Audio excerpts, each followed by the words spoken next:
Shalom Bapak Ibu Saudara sekalian, puji Tuhan pada saat ini kita boleh dipertemukan Tuhan kembali sekalipun lewat ibadah online. Tetapi saya percaya kasih dan kuasa Tuhan tidak bisa dibatasi oleh keadaan dan situasi apapun. Sekalipun kita berjauhan, tetapi kita percaya bahwa kuasa Tuhan mampu bekerja menjamah setiap kita dimanapun kita berada pada saat ini. Yang terpenting Bapak Ibu Saudara adalah pada waktu kita mau membuka hati kita, pada waktu kita mau merendahkan diri kita di hadapan Tuhan untuk kita memohon pimpinan dan penyertaan Tuhan. Nah Bapak Ibu Saudara, pada kesempatan ini saya sekali lagi mau menghimbau kepada Bapak Ibu Saudara sekalian, jikalau Bapak Ibu Saudara tidak berkeberatan, biarlah Bapak Ibu Saudara bisa mensupport konten atau YouTube channel saya ini dengan subscribe, lalu kemudian tentunya yang lebih penting lagi adalah men-share semua apa yang disampaikan, firman Tuhan, renungan, bahkan pujian, video klip dan sebagainya kepada teman, keluarga, kerabat yang lainnya, supaya semakin banyak orang bisa diberkati, semakin banyak orang boleh dikuatkan di masa-masa yang sulit seperti sekarang ini. Nah, Bapak Ibu Saudara, pada kesempatan ibadah kali ini, Bapak Ibu Saudara, saya mau berbicara tentang masa lalu. Bapak Ibu Saudara, setiap kita pasti punya masa lalu. Ya, masa lalu itu ada dua hal yang patut kita kenang apabila hal-hal itu tentu yang indah.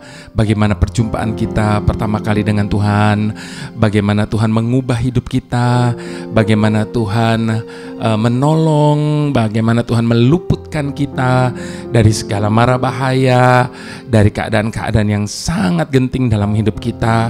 Bahkan di saat kita tidak melihat ada jalan, namun Tuhan dengan kuasanya membuka jalan. Dan hal-hal seperti itu yang patut kita kenang Bapak Ibu Saudara, jangan pernah dilupakan ya. Tentunya juga bukan dengan Tuhan, tapi dengan sesama kita, apakah itu dengan suami, istri, anak, orang tua dan sebagainya. Bapak Ibu Saudara, hal-hal yang indah, yang manis tentunya jangan sampai kita buang dan kita lupakan. Namun Bapak Ibu Saudara, ada hal-hal di masa lalu yang harus kita buang dan harus kita lupakan, yaitu hal-hal yang kita alami, entah itu kepahitan, entah itu kepedihan, entah itu penderitaan atau apapun Bapak Ibu Saudara. Nah, begitu juga dengan mungkin orang-orang yang sudah menyakiti kita, mungkin banyak orang-orang yang sudah mengecewakan kita. Bapak Ibu Saudara, semua hal itu harus kita buang dan kita lupakan Bapak Ibu Saudara. Bagi orang yang menyakiti hati kita, biarlah kita boleh memberikan pengampunan lalu melupakan. Kalau kita mengampuni tapi kita tidak melupakan, itu sama aja bohong Bapak Ibu Saudara ya. Jadi firman Tuhan katakan kita harus mengampuni dan melupakan. Sebagaimana Rasul Paulus berkata, aku melupakan apa yang telah ada di belakangku dan berlari-lari untuk menuju menyelesaikan panggilan Tuhan dalam hidupku. Nah, tentunya apa yang dilupakan? Segala sesuatu yang bisa menghambat langkah kita hari ini. Segala sesuatu yang membuat kita ragu-ragu untuk menjalani kehidupan ini dan menyongsong hari esok kita. Nah, itu sebabnya Bapak Ibu Saudara, jadi masa lalu itu ada dua.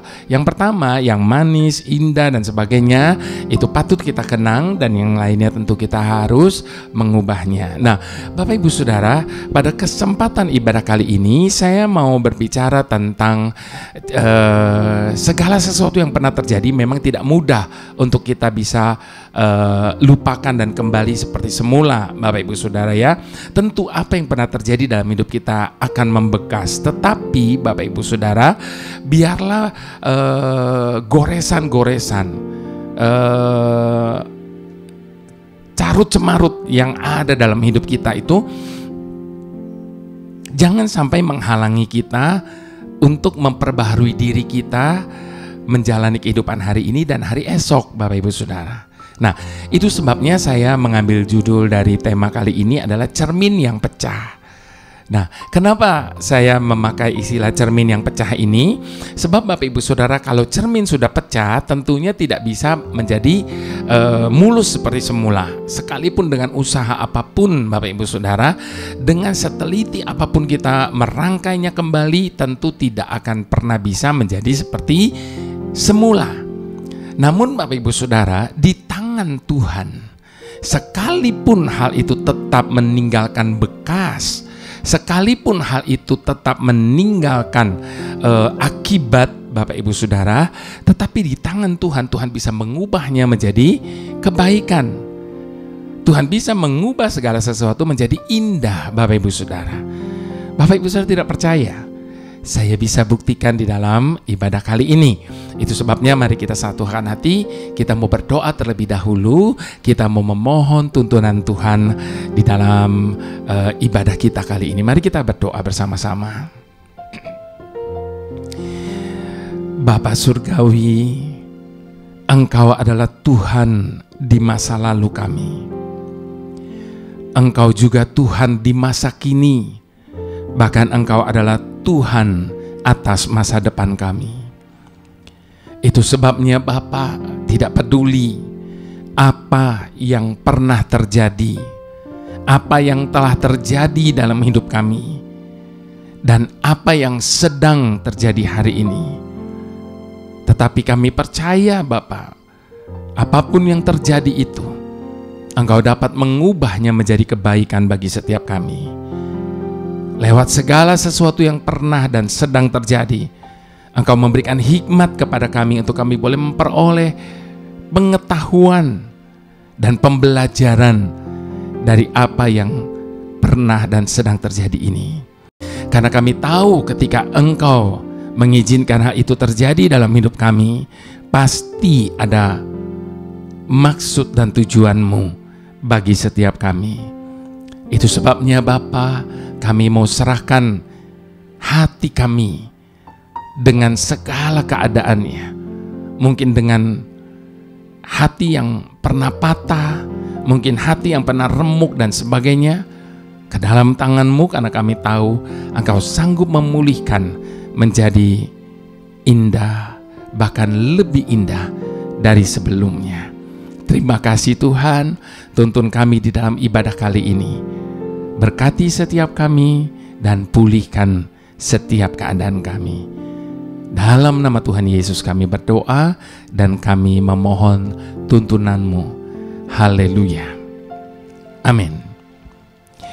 Baik Bapak Ibu Saudara, saya akan mendasari sharing saya kali ini dengan firman Tuhan tentunya. Kita buka sama-sama kitab Yosua 2 ayat yang pertama sampai ayat yang ke-7, Bapak Ibu Saudara. Sekali lagi, Yosua 2 ayat yang pertama sampai ayat yang ke-7. Ya. Judul dari perikop ini, pengintai-pengintai di Yeriko. Yosua bin Nun dengan diam-diam melepas dari Sitim 2 orang pengintai. Katanya, pergilah, amat-amatilah negeri itu dan kota Yeriko. Maka pergilah mereka dan sampailah mereka ke rumah seorang perempuan sundal yang bernama Rahab, lalu tidur di situ. Tidur di sini maksudnya bermalam ya Bapak Ibu Saudara. Lalu di ayat kedua, kemudian diberitahukanlah kepada Raja Yeriko, demikian, tadi malam ada orang datang kemari dari orang Israel untuk menyelidiki negeri ini. Maka Raja Yeriko menyuruh orang kepada Rahab, mengatakan, bawalah keluar orang-orang yang datang kepadamu itu, yang telah masuk ke dalam rumahmu, sebab mereka datang untuk menyelidiki seluruh negeri ini. Tetapi perempuan itu telah membawa dan menyembunyikan kedua orang itu, dan dia berkatalah ia, memang orang-orang itu telah datang kepadaku, tetapi aku tidak tahu dari mana mereka. Dan ketika pintu gerbang hendak ditutup menjelang malam, maka keluarlah orang-orang itu. Aku tidak tahu kemana orang-orang itu pergi. Segeralah kejar mereka, tentunya kamu dapat menyusul mereka. Tetapi perempuan itu telah menyuruh keduanya naik ke sotoh rumah dan menyembunyikan mereka di bawah timbunan batang rami yang ditebarkan di atas sotoh itu. Maka pergilah orang-orang itu mengejar mereka ke arah sungai Yordan, ke tempat-tempat penyeberangan, dan ditutuplah pintu gerbang segera sesudah pengejar-pengejar itu keluar. Nah, Bapak Ibu Saudara, kalau kita baca lebih lanjut lagi, maka di dalam kitab Yosua 6 ayat ke-21, kita lanjut lagi ya Bapak Ibu Saudara ya.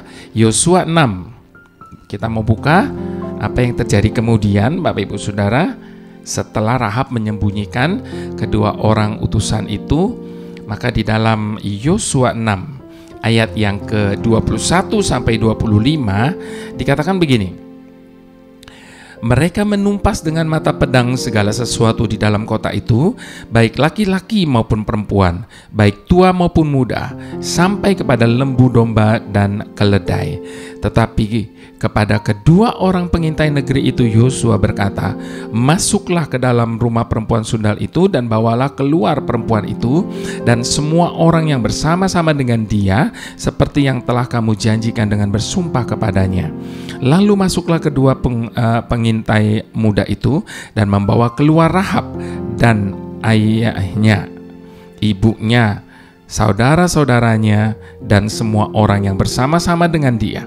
Bahkan seluruh kaumnya dibawa mereka keluar. Lalu mereka menunjukkan kepadanya tempat tinggal di luar perkemahan Israel. Tetapi kota itu dan segala sesuatu yang ada di dalamnya dibakar mereka dengan api. Hanya emas dan perak, barang-barang tembaga dan besi ditaruh mereka di dalam perbendaharaan rumah Tuhan. Ayat yang ke-25 dikatakan, demikianlah Rahab perempuan sundal itu dan keluarganya serta semua orang yang bersama-sama dengan dia dibiarkan hidup oleh Yosua. Maka diamlah perempuan itu di tengah-tengah orang Israel sampai sekarang, karena ia telah menyembunyikan orang suruhan yang disuruh Yosua mengintai Yeriko. Bapak Ibu Saudara, di dalam kitab Ibrani 11 ayat yang ke-31 firman Tuhan berkata begini, karena iman maka Rahab perempuan sundal itu tidak turut binasa bersama-sama dengan orang-orang tidak taat, karena ia telah menyambut pengintai-pengintai itu dengan damai. Nah, Bapak Ibu Saudara, kalau kita baca lebih lanjut mengenai Rahab ini, Bapak Ibu Saudara, kita akan melihat bagaimana kejadian yang luar biasa terjadi, sehingga ketika kota itu ditunggang balikan, Rahab dan keluarga dan kaumnya itu boleh diselamatkan. Hanya oleh karena apa tadi dikatakan di dalam kitab Ibrani? Oleh karena iman. Nah, Bapak Ibu Saudara, pada waktu saya sekali waktu membaca tentang seorang penulis buku yang bernama Robert Schuller. Dalam salah satu bukunya yang berjudul Kisah Kasih Tuhan, bercerita tentang sebuah karya mozaik di istana kerajaan Teheran. Mengapa ia sampai menceritakan tentang mozaik itu di dalam bukunya? Sebab karya mozaik itu merupakan salah satu karya terindah di dunia. Itu sebabnya dia memasukkan materi tentang mozaik itu di dalam bukunya, Bapak Ibu Saudara. Karena itu adalah salah satu karya terindah di dunia. Namun siapa yang akan menduga kalau saja karya mozaik itu terjadi atau dibuat dari sebuah kesalahan. Mengapa dari sebuah kesalahan? Sebab karya mosaik itu terjadi dikarenakan sebuah eksiden, Bapak Ibu Saudara. Dari cermin utuh yang telah dipersiapkan, namun pecah berantakan. Bagaimana kisah awal mulanya? Mulanya, Bapak Ibu Saudara, ada seorang arsitek memesan cermin dari Paris untuk dipasang di tembok istana. Namun ketika pesanan itu datang, alangkah kecewanya mereka, karena cermin-cermin itu sudah pecah. Lalu sang kontraktor bermaksud untuk membuang pecahan-pecahan cermin itu. Tapi si arsitek justru melarangnya. Lalu ia menggunakan pecahan-pecahan cermin itu untuk membuatnya menjadi mosaik yang begitu indah dan menjadi sebuah karya seni yang begitu tinggi nilainya daripada hanya sebuah cermin utuh yang membentang. Jadi itu terjadi di luar dari perencanaan. Rencananya dinding istana itu dipasangkan cermin utuh, namun karena pecah jadi dibuatlah mosaik. Namun ternyata hasilnya jauh lebih indah dan jauh bernilai seni yang begitu tinggi. Maka dinding istana menjadi tampak lebih megah dengan mosaik yang terdiri dari serpihan cermin yang berwarna perak itu. Dinding itu menjadi berkilau dan memendarkan cahaya. Kisah yang kita baca bersama dalam firman Tuhan saat ini, Bapak Ibu Saudara, yaitu tentang Rahab, juga menceritakan tentang kisah Rahab yang serupa dengan mosaik yang indah itu. Ia adalah seorang perempuan kafir dan seorang pelacur. Itu sebabnya disebut perempuan sundal. Jadi masa lalunya hancur-hancuran lah, Bapak Ibu Saudara. Orang yang mungkin direndahkan, diremehkan, tidak diperhitungkan. Namun karena imannya kepada Tuhan dan tindakannya yang berani dengan cara menyelamatkan para pengintai, Rahab diselamatkan.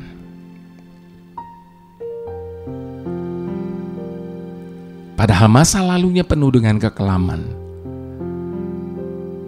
Dan saat itu seluruh Yeriko sedang dicekam rasa takut terhadap Israel.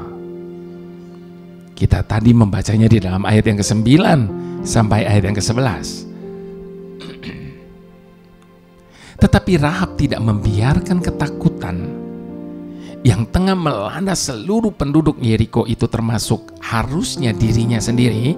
Tetapi Rahab tidak membiarkan ketakutan itu, terlebih lagi masa lalunya yang begitu kelam, untuk menghambat tindakannya. Sekali lagi hebatnya Rahab di sini. Dia tidak membiarkan ketakutan yang sedang melanda negeri itu dan juga masa lalu yang begitu kelam untuk menghambat tindakannya. Ada banyak orang seringkali berkata, udahlah, udah hancur-hancur aja dah sekalian. Namun tidak demikian dengan Rahab, Bapak Ibu Saudara. Dia tidak membiarkan ketakutan yang tengah melanda negerinya saat itu, yang seharusnya juga melanda dirinya, dan apa yang terjadi dalam hidupnya di masa lalu yang begitu kelam, untuk menghambat tindakannya. Lalu apa yang diperbuatnya? Ia berpaling kepada Tuhan. Dan Tuhan pun menghargai iman Rahab. Itu sebabnya ia dan seluruh keluarganya tidak hanya terhindar dari pemusnahan, dan tidak sampai di situ saja, Bapak Ibu Saudara. yang lebih luar biasanya, Bapak Ibu Saudara. Bahkan ia menjadi leluhur dari Raja Daud. Jadi Daud lahir dari garis keturunannya Rahab, Bapak Ibu Saudara, bayangkan. Dan yang lebih luar biasanya lagi, ia masuk dalam silsilah Yesus. Bayangkan Bapak Ibu Saudara, seorang Rahab dengan masa lalu yang begitu kelam masuk di dalam silsilah Tuhan Yesus. Dan kita bisa membaca itu dalam kitab Matius 1 ayat yang ke-5. Salmon memperanakan Boas dari Rahab. Boas memperanakan Obed dari Rut. Obed memperanakan Isai, dan seterusnya dan seterusnya dan seterusnya sampai silsilah Tuhan Yesus. Bisa bayangkan Bapak Ibu Saudara, Rahab, perempuan kafir, pelacur, dan disebut sebagai perempuan Sunda, bisa masuk di dalam silsilah Tuhan Yesus dan menjadi nenek moyang dari Daud.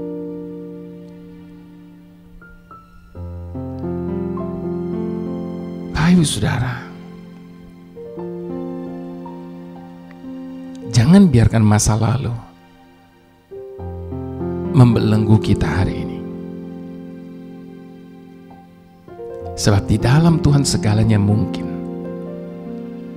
Dia adalah Tuhan yang mampu mengubah segala keadaan semudah Dia membalik telapak tangannya. Terlebih lagi kalau Dia harus mengubah hidup kita.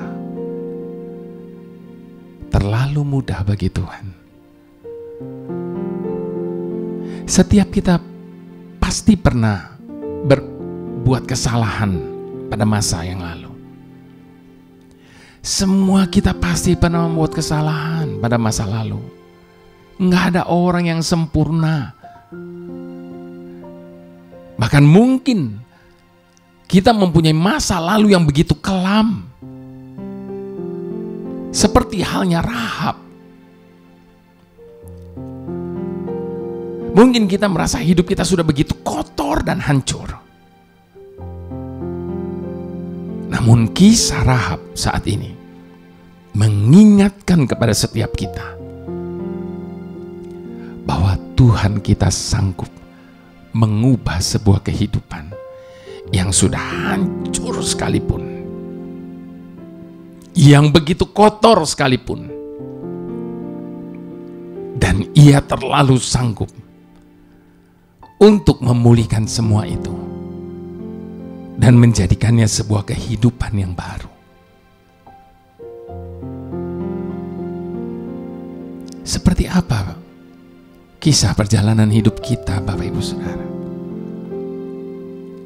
Jika kita mau merendahkan hati dan membawa kehidupan kita ke hadapannya, maka Ia sanggup mengubah hidup kita menjadi sebuah karya seni yang indah dan sangat berharga.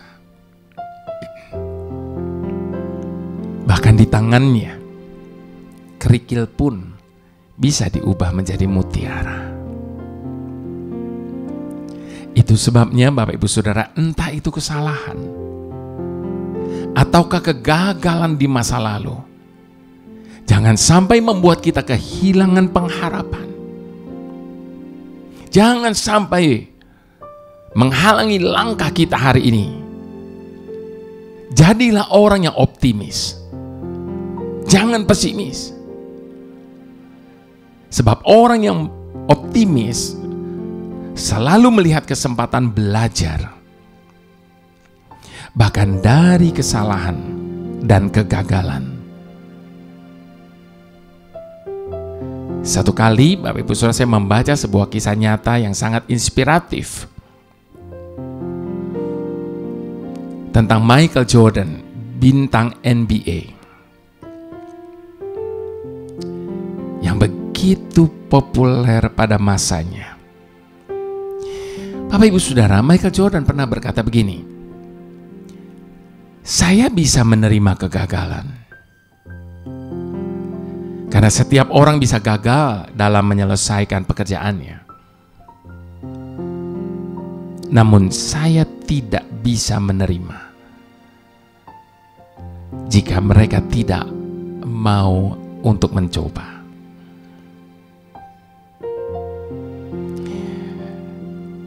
Ada banyak orang seringkali takut untuk mencoba karena takut mengalami kegagalan lagi. Bapak Ibu Saudara, sekali gagal tidak berarti kita sudah mati. Sekali gagal tidak berarti semuanya sudah selesai. Selalu ada kesempatan bagi setiap orang yang mencoba untuk bangkit.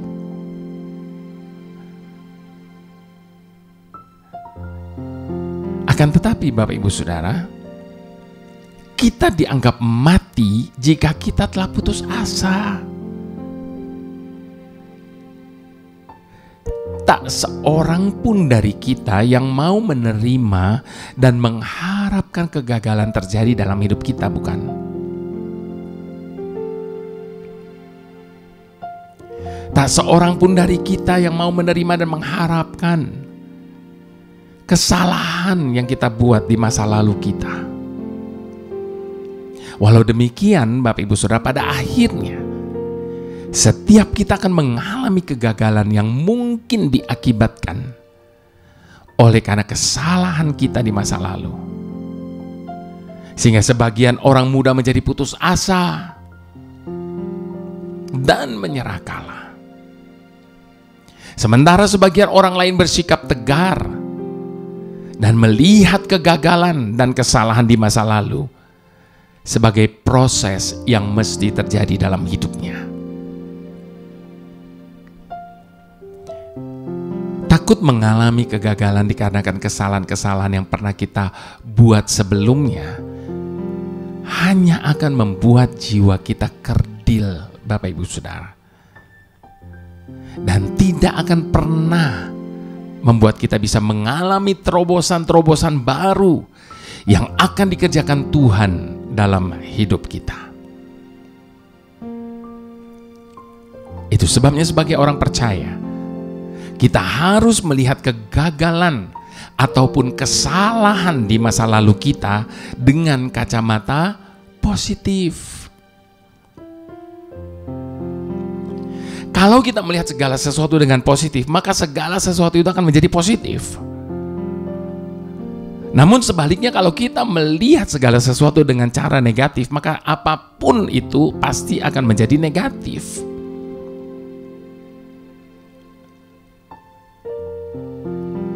Itu sebabnya pakai kacamata positif, sehingga setiap kita menjadi optimis dan berani mengadakan perubahan-perubahan demi kemajuan diri.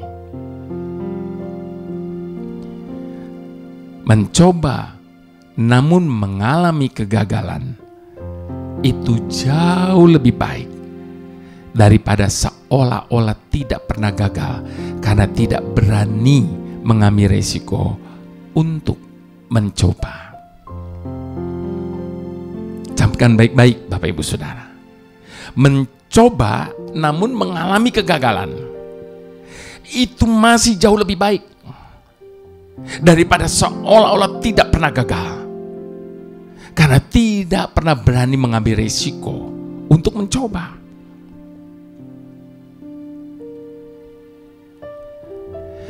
Adakah saat ini Bapak Ibu Saudara kita sedang mengalami kegagalan?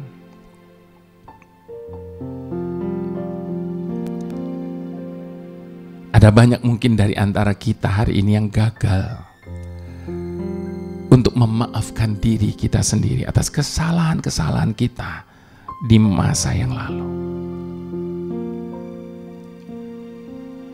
Sehingga seringkali kita menghukum diri kita sendiri.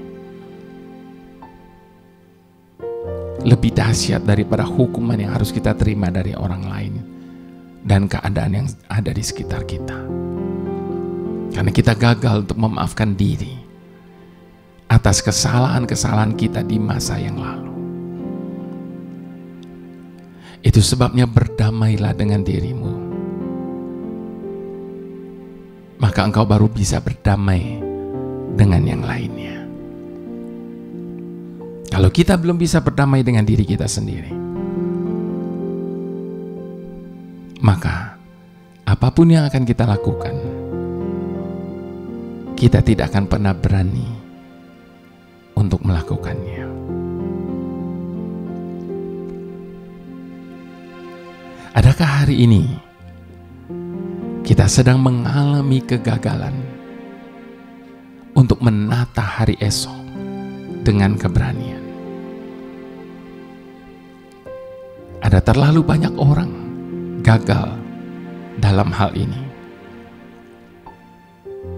Mereka melihat apa yang pernah terjadi dan apa yang sedang terjadi hari ini. Dan itu membuat mereka begitu takut untuk menata hari esok mereka. Sehingga banyak dari antara mereka yang memilih untuk menyerah di separuh jalan. Itu sebabnya Bapak Ibu Saudara, ayo kita bangkit. Jangan pernah menyerah. Seandainya saja kita menyadari betapa Tuhan Yesus sangat mengasihi kita,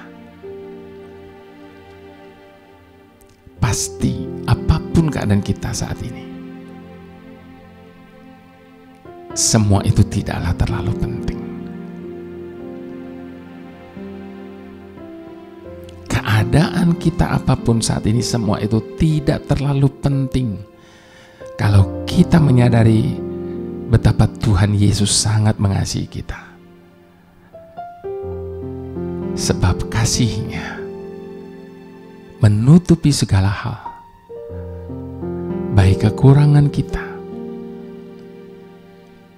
kegagalan kita, bahkan segala kesalahan kita. Gelapkan jalan di hidupmu, telah putus harapan dengan semua kekuatanmu.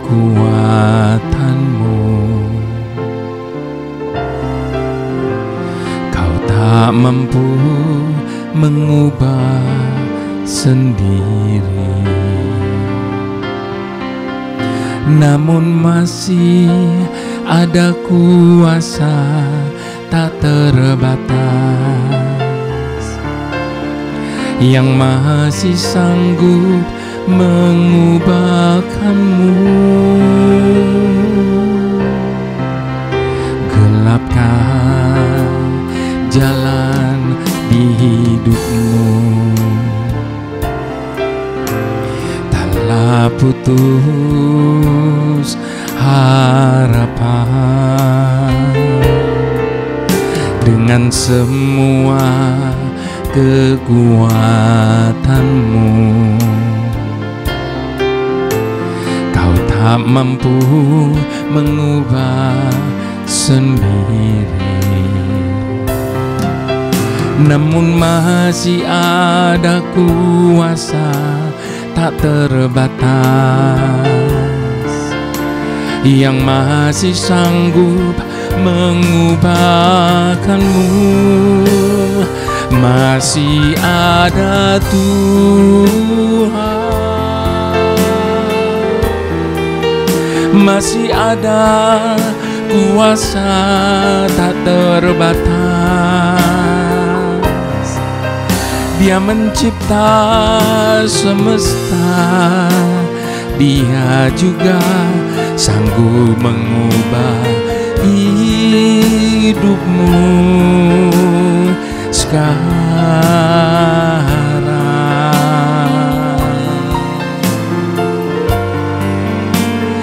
Masih ada Tuhan,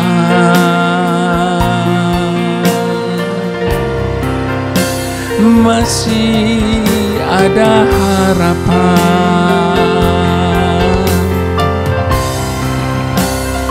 masih ada Tuhan, masih ada kuasa tak terbatas. Dia mencipta semesta, Dia juga sanggup mengubah hidupmu sekarang.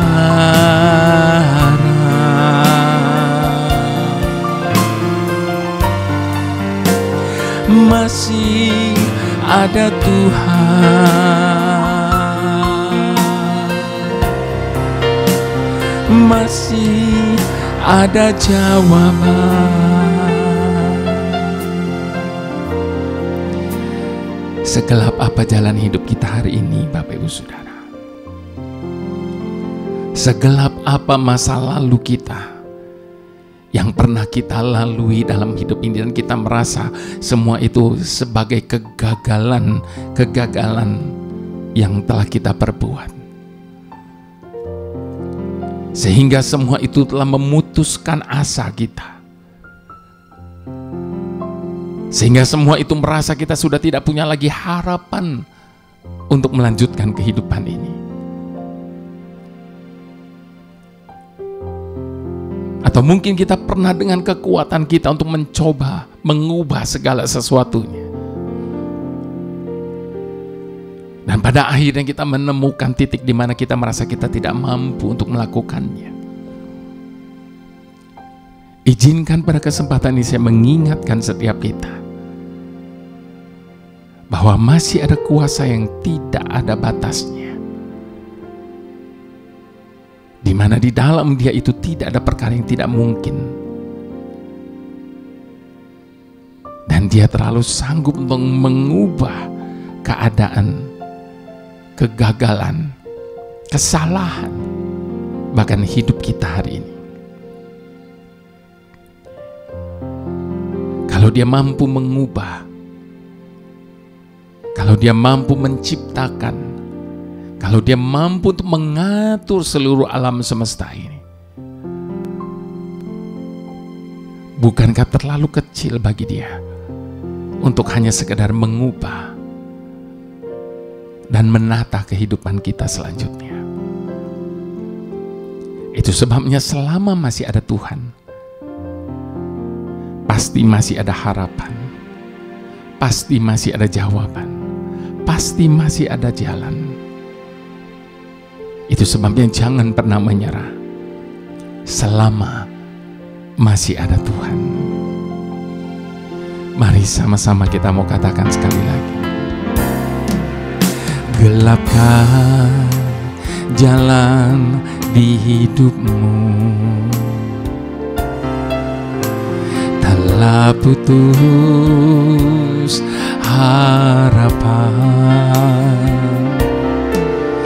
dengan semua kekuatanmu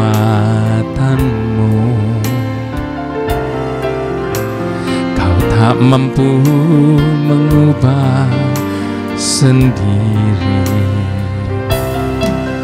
namun masih ada kuasa tak terbatas yang masih sanggup mengubahkanmu. Masih ada Tuhan, masih ada kuasa tak terbatas. Dia mencipta semesta, Dia juga sanggup mengubah hidupmu sekarang.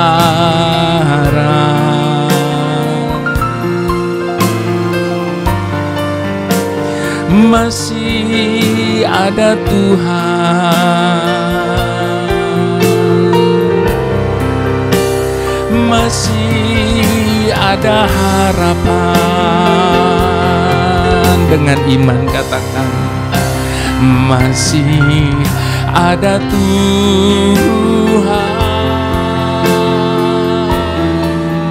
masih ada kuasa tak terbatas. Dia mencipta semesta, Dia juga sanggup mengubah hidupmu sekarang.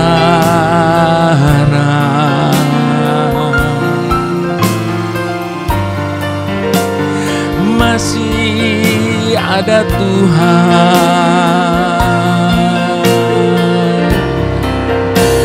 masih ada jawaban,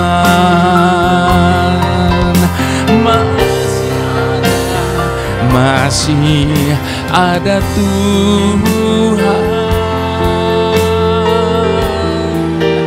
masih ada kuasa tak terbatas. Jangan pernah menyerah.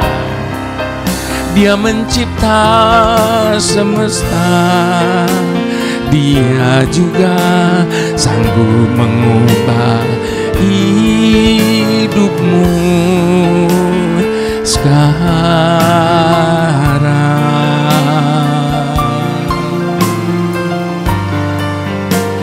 Masih ada Tuhan,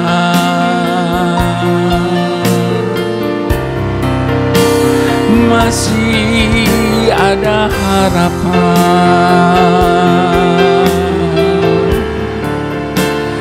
masih ada jawaban,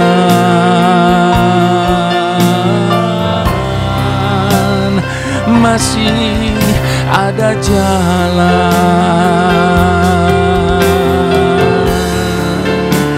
Dia masih sanggup, Dia selalu sanggup, Dia lebih sanggup.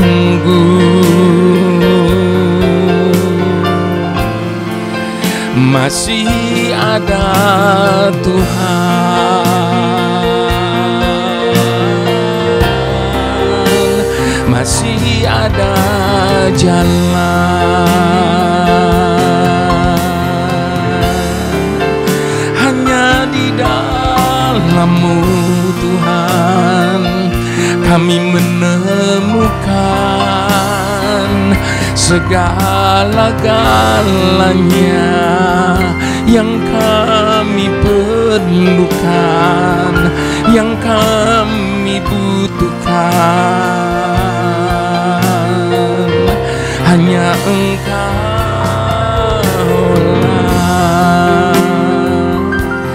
Bapak, Ibu, Saudara, apapun bagaimanapun keadaan kita hari ini, sekalipun kita semua pernah melakukan kesalahan dan kegagalan di masa lalu, Dia adalah Tuhan yang mau menerima kita apa adanya. Dia menerima kita sebagaimana kita ada hari ini. Jangan pernah biarkan kegagalan dan kesalahan di masa lalu membuat kita merasa bahwa Tuhan tidak mungkin lagi mau menerima setiap kita. Dia melupakan masa lalu, Dia melupakan segala kesalahan kita. Kasih-Nya menutupi segalanya. Dan lihat, Dia menjadikan segala sesuatunya baru. Dia sanggup mengubah hidup kita menjadi baru. Dia sanggup mengubah hidup setiap kita menjadi berarti. Itu sebabnya jangan izinkan si pendakwa mendakwa hidup kita dengan mengatakan bahwa masa lalu yang penuh dengan kegagalan, kesalahan itu membuat kita tidak layak, membuat kita tidak akan pernah bisa menerima kasih karunia-Nya. Kasih-Nya lebih besar dari segala kesalahan. Kasih-Nya menutupi segala kegagalan kita. Itu sebabnya datang kepadanya, maka Dia akan memberikan kelegaan kepada setiap kita, dan damai sejahteranya melampaui segala akal, agar kita dapat melanjutkan kehidupan kita hari ini dan hari esok, bahkan seterusnya. Haleluya, haleluya. Bapa yang selalu dapat mengubah segala sesuatu, mampukan kami untuk dapat melihat seperti Engkau melihat, bahwa di balik segala sesuatu, baik itu kesalahan maupun kegagalan kami yang pernah terjadi dan mungkin yang sedang kami alami dalam hidup kami hari ini, Engkau melihat jauh ke depan. Mampukan kami untuk menyadari bahwa di balik segala sesuatu yang terjadi dan yang kami alami dalam hidup kami ini, pasti ada maksud yang baik di balik semuanya itu. Mampukan kami untuk percaya, segelap apapun hari-hari di hidup kami saat ini, terlebih lagi di masa lalu kami, pasti ada saatnya kami melihat terang kembali bersinar. Mampukan kami untuk percaya, sedahsyat apapun badai gelombang yang tengah menghantam hidup kami hari ini, badai itu pun pasti akan berlalu, dan akan ada pelangi yang indah setelah itu. Mampukan setiap kami untuk percaya bahwa Engkau adalah Tuhan yang tidak pernah berpangku tangan melihat pergumulan dan air mata kami. Bahkan tangan kanan-Mu senantiasa menopang kami di saat kami sudah tidak mampu berdiri lagi. Itu janji-Mu Bapa. Mampukan kami untuk percaya, kalaupun seakan Engkau sedang berdiam diri, di belakang kami Engkau tidak pernah berhenti bekerja untuk menyelesaikan setiap masalah kami. Terima kasih Bapa, karena kami tidak pernah sendiri. Ada Bapa yang selalu turut bekerja, mengubah segala sesuatu, baik setiap kegagalan dan kesalahan kami, untuk mendatangkan kebaikan bagi setiap kami. Terima kasih ya Bapa. Engkau adalah Tuhan atas masa depan kami. Terima kasih. Mari Bapak Ibu Saudara yang sangat amat dikasihi Tuhan, dengan segala hormat kita mau angkat kedua tangan kita di hadapan Tuhan. Sebab berkat kasih karunia itu datangnya hanya daripada Bapa Surgawi, di dalam Putra yang tunggal Tuhan Yesus Kristus, dan di dalam persekutuan dengan Roh Kudus yang adalah penghibur dan penolong yang setia dalam kehidupan setiap kita sampai selama-lamanya. Mari semua kita yang diberkati sama-sama kita katakan amin.